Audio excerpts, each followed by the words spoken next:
Hello students, welcome to ePathshala. My name is Prerna Trehan and I'm an assistant professor at GGTST College, Punjab University, Chandigarh. In today's module, we shall be looking at the Marxist understanding of politics and power. When we study the Marxist approach to political theory, we realize the need to apply this theoretical background to the pragmatic, realistic and practical world of politics.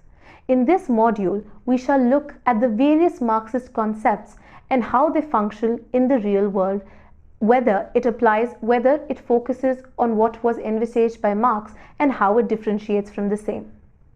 In the current module, we shall first look at the various approaches within the Marxist school of thought. Next, we shall be picking up the important concepts of relations and forces of production, which are extremely important in uncovering the foundations of Marxism. Next, we shall also be looking at the concept of class and class struggle and conflict, which is the basis of the Marxist theory. Moving on, we pick up on the ideas of alienation and commodity fetishism, which has made Marxism an extremely important theory. Lastly, we will also be looking at mode of production as a concept in Marxist idea, and in the end, we shall look at the Marxist theory of state and revolution and how the same differs in different sub-schools of Marxist approach.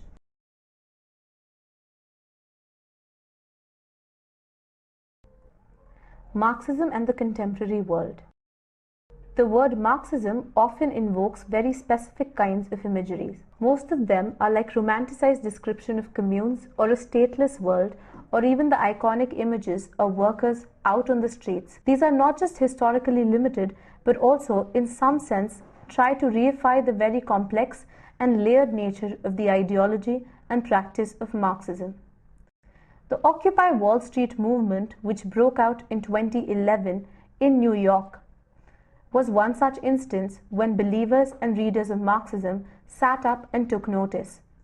The very powerful symbols and imagery which this movement threw up was a strong reminder of the challenge which Marxism poses to the capitalist ideology, systems, and its structures. This would be a good departure into David Harvey's introduction to the Communist Manifesto written in 2008, and I quote, "We may not have the right, as Marx and Engels wrote in their preface to the 1872 edition, to alter what had even by then become a key historical document.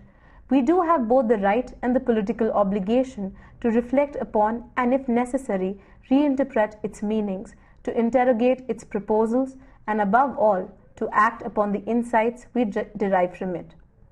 Harvey, now with the collapse of the USSR and the subsequent turbulence in institutionalized Marxism, we may choose to believe that the ideas in Marxism hold no relevance now. Yet the conditions of capitalism today lead us again and again to the texts written by Marx and Engels. What are these conditions that we are talking about? The 2008 US economy meltdown was triggered by a domino effect on economies around the world. One such moment of crisis for the capitalist system. Ultimately, the state had to step in to bail out not just the private sector banks riddled with crippling debt loans, but it also had to stimulate the economy as such. This very act of the state was a regression on some of the fundamental capitalist edicts. That is, the invisible hand which controls the economy, a non-interfering limited state, and the self-correcting marketing system. Interestingly, one of its modest proposals for reform, that is the centralization of credit in the hands of the state, seems to be well on the way to realization, thanks to the collective actions of the US Federal Reserve, the European Central Bank, and other central banks of other leading capitalist powers in bailing out the world's financial system. The British also ended up nationalizing their leading ailing bank, that is the Northern Rock. So why not take up some of the other equally modest but wholly sensible proposals, such as free and good education for all children in public schools, equal liability of all to labor, a heavy progressive or graduated income tax to rid ourselves of the appalling social and economic inequalities that now surround us. Since late 2009, the Eurozone crisis, the most visible of which has been the Greek government debt crisis, has been plaguing economies in the entire region. Closer home, the economic slowdown signals not only a failure on part of capitalistic economic structures, but also confirms a long-standing argument about the development of underdevelopment in the so-called third world countries. Thus, there seemed to be some merit in going back to certain critical ideas in Marx. Approaches to understanding Marxism. Now, there are several methods to approach the labyrinth of ideas which constitute Marxism. Firstly, one restrict themselves to only the study of what was written by Karl Marx himself as a pure sort of an exercise. On the other hand, one could also expand the study to include various Marxist writers and schools of thought who succeeded Marx, as well as derived from or interpreted his ideas. This could include the large tradition of Western Marxism, the Marxist-Leninist school, the Stalinist interpretation of Marx's ideas, Maoism, Trotskyism, structural Marxism, Marxist humanism, as well as Marxist feminism, to name a certain few. The second method to read Marx could be what is largely called the epistemological break within Marxist writing. The epistemological break in Marx suggests that chronologically there are two kinds of writings that Marx has produced. Firstly, there is the early or the young Marx or the humanist Marx with writings which are largely philosophical in core, such as the economic and philosophical manuscripts of 1844. Next, late or the mature Marx marked more prominently with the publication of the German ideology, written again in 1844 and later in 1932. This text is seen as marking the break with the earlier kind of writing and giving way to economic analysis and the critique of capitalism that Marx is mostly known for. However, there are intense debates surrounding this method of classification of Marx's writings, since it is difficult to delineate when one text was written and the gap in its publication. Marx began writing at a time when much of the intellectual debate centered on Hegel. A group called Young Hegelians had started responding to Hegel's works within a decade of his death. Marx was a part of this group. It was in this early stage of his work what Marx proposes his theory of alienation and the concepts like dialectical materialism. Hegel believed that there is a dialectical progression of history whereby an original idea exists called the thesis. Over time, opposition to this idea develops in the form of antithesis. The two are resolved through a process called synthesis, which then becomes a new thesis over time. Thus, over time, this new thesis shall again be opposed, the process of synthesis shall repeat itself, and history will continue to progress. Marx argued against Hegel's idea that ideas determine the course of history.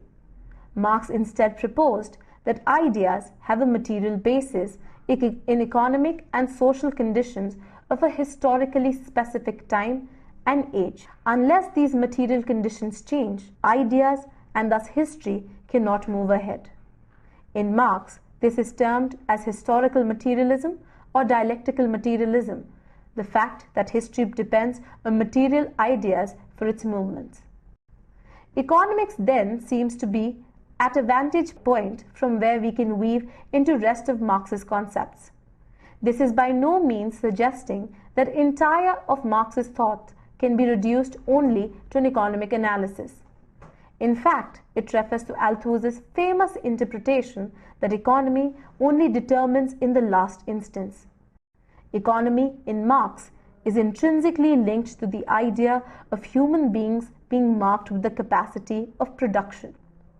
Human beings are not just rational creatures, rather, they are creative beings who can produce and imagine and enjoy the fruits of their labor. This creativity thus also means that human beings as a species being are capable of shaping their own nature and history. Next, we explore the idea of relations and forces of production. Every epoch in history has a specific set of forces of production, which include means of productions like machines, animals, equipment, and labor power. Technological advancements cause a change in these forces of production, and thus they continue to be historically specific. So, for instance, in a historical age where the task of energy generation was done by bullocks encircling a well, the level of industrial or agricultural option would be significantly low. As the forces of production change, say bullock carts are now replaced by wind energy, the style and rate of industrial production shall also change. Relations of production refer to who owns the forces of production and who is working with these elements. The relations between the master and slave in a slave society, or between a landowner and a serf in a feudal society, would be examples of relations of production. The movement from one mode of production to the other happens when there is a contradiction between relations of production and the forces of production. Next comes the idea of class and class conflict. Now, according to Marx, the history of all hitherto existing society is the history of class struggles, is a central concept for understanding Marx's analysis of capitalist society. History moves forward because of this class struggle caused by the contradiction between relations and forces of production. While Marx argues that struggle between classes has been a feature of all epochs in history, in this particular stage of capitalism, class struggle has become extremely polarized between only two classes, that is, those who own the means of production and those who only own their labor power. The other classes have mostly been forced to enter the class of workers. Some of them may also have entered the class of factory owners, or at least the petty bourgeois. Ownership of the means of production or lack of such ownership then becomes the criteria for determining one's class position. Thus, for those who own means of production will also have similar interests and positions. For instance, factory owners will want longer working weeks, low minimum wages, and easy access to raw material in order to maximize profit. This makes the factory owner a class in itself, the bourgeois. Similarly, there is also a class of workers who are interested in shorter working weeks, higher wages, and easy access to basic resources. This not only makes them a class in itself, the proletariat, also makes them come into direct opposition with the bourgeois. A class in itself becomes a class for itself when the members of this group become aware or conscious of their similar interests. Class consciousness is an important element in Marx's understanding of class struggle and finally revolution. Only a class for itself has consciousness enough to fight for itself. In the history of capitalism, when the proletariat become a class for itself, it will lead a revolution against the bourgeois. Marx also studies the role of hegemonic rule of the bourgeois over media, knowledge, and political practices. Ideology thus becomes false consciousness. According to Marx, the exploited classes actually do not realize that they are being exploited due to the hegemonic control of the bourgeois on ideas, knowledge, and even consciousness. The next idea that we go on to is alienation and commodity fetishism. According to Shefali Jha, and I quote, taking seriously the Hegelian idea that individual freedom was the result of specific social conditions, Marx concluded that the modern social conditions exemplified by the capitalist mode of production were antithetical to freedom. End quote. Perhaps the highest manifestation of this loss of freedom is explained in Marx through the concept of alienation, commodity fetishism. Marx writes in economic and philosophical manuscripts, labor not only produces commodities, it also produces itself and the workers as a commodity, and it does so in the same proportion in which it produces commodities in general.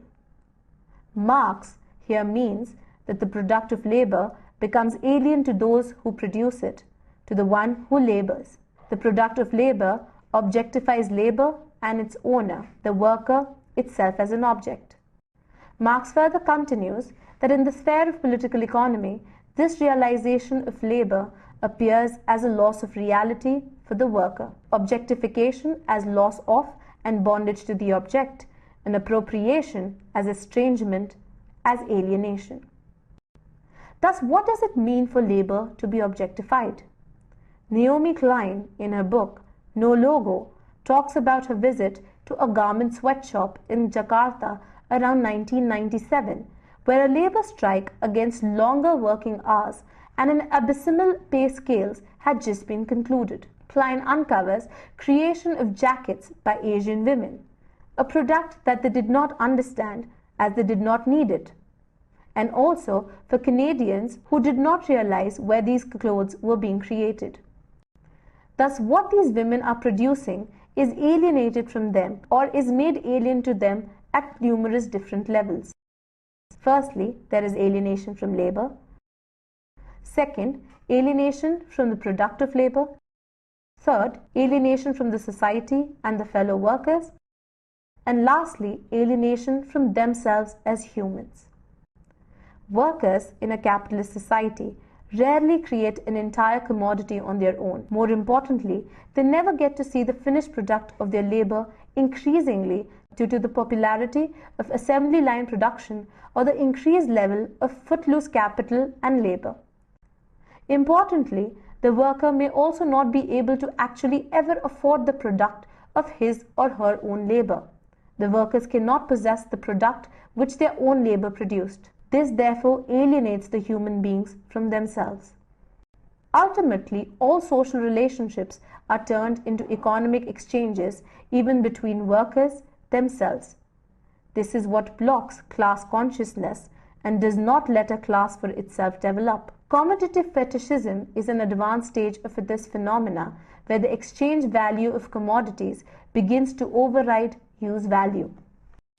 Further, even though exchange value is an indicator of the amount of labor that has gone into making of the commodity, under commodity fetishism, this commodity acquires a life of its own, independent of the labor which has produced it.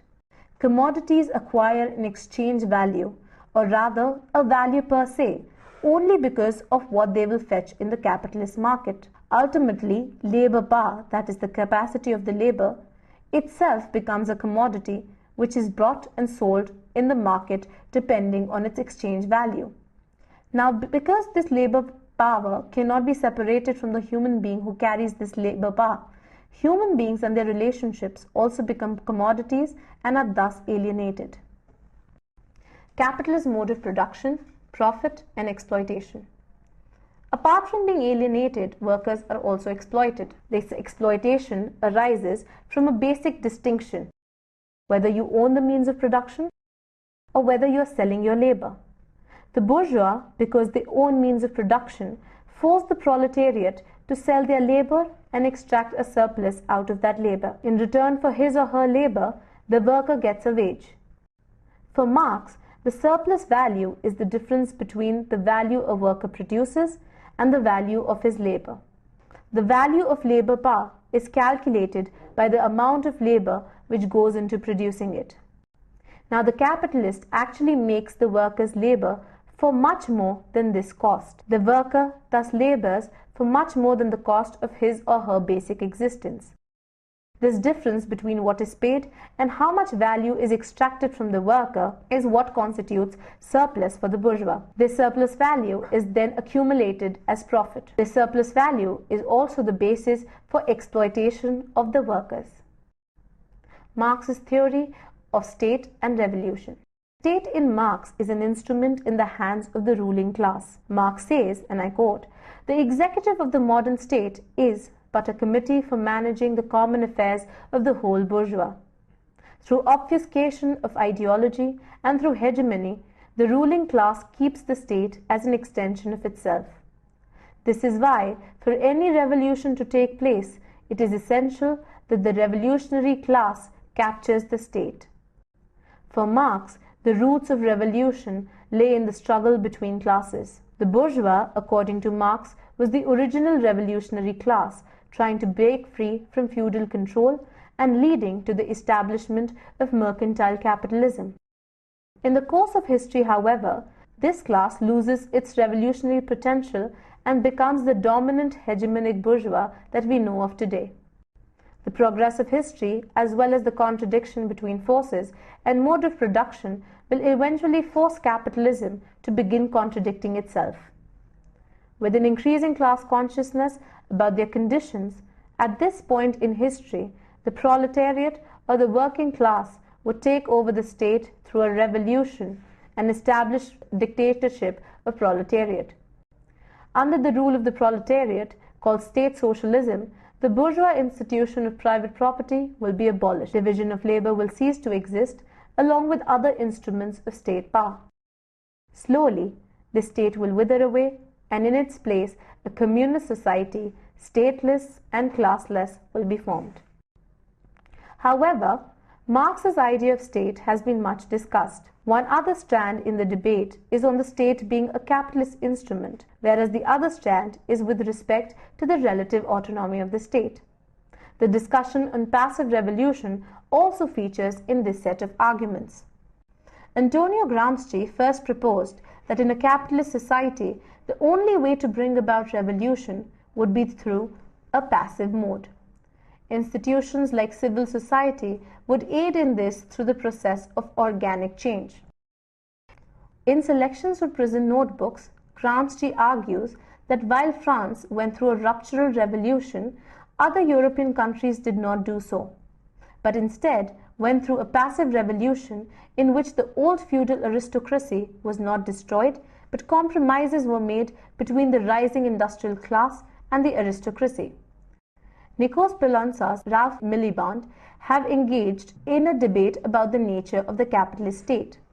In The State and Capitalist Society, published in 1969, Miliband argues that the state serves capitalist interests because of the social origins of the members of the state government is roughly from the capitalist class. Poulantzas, in his review of the work of Miliband, critiqued Miliband, claiming that state in itself is a capitalist entity and does not need external influences like a networked class to make it work for capitalism. The state will be capitalist even if we change who runs the state. Miliband responded to this argument by claiming that Poulantzas' model leaves no room for agency of individual actors who could possibly affect the way in which the state behaves.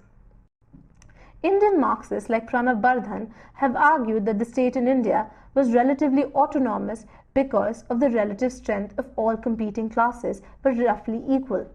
Thus, while the classes wrestled with each other, the state was left relatively autonomous to carry forward its own agenda. Thus, the state in India did not become an instrument of any class. Partha Chatterjee also worked on the idea of passive revolution and argues that the Indian state was largely autonomous of the bourgeois as well as the landed elites. He writes about the characteristics of passive revolution in India, and I quote, "The supervision of the state by an elected political leadership, a permanent bureaucracy, and an independent judiciary, the negotiation of class interests through multi-party electoral system, a protectionist regime discouraging the entry of foreign capital and promoting import substitution, the leading role of the state sector in heavy industry, infrastructure, transport, telecommunications, mining, banking and insurance, state control over the private manufacturing sector through a regime of licensing, and the relatively greater influence of industrial capitalists over the central government and that of the landed elites over the state governments.